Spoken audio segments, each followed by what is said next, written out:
Is Discord stuck on the checking for updates screen and refusing to launch? Yeah, that can be incredibly annoying, especially when you're trying to join a call or chat with friends.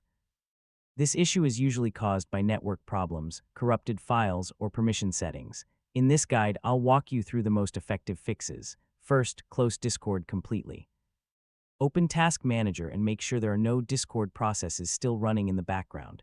Once everything is closed, launch Discord again. Next, try running Discord as an administrator. This gives the app the permissions it needs to download and install updates correctly. Discord needs a stable connection to check for updates. Verify that your internet is working properly by opening websites or running other online applications. If possible, restart your router. VPNs and firewalls can sometimes block Discord's update servers. Temporarily disable them and see if Discord can complete the update process.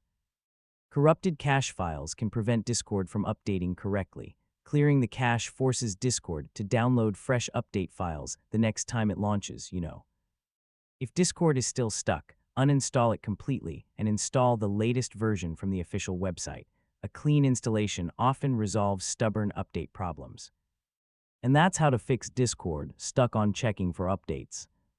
By checking your network, clearing cache files, and reinstalling the app if necessary, you can usually get Discord working again in just a few minutes. So yeah, hopefully you're back online without any update issues. Thanks for watching.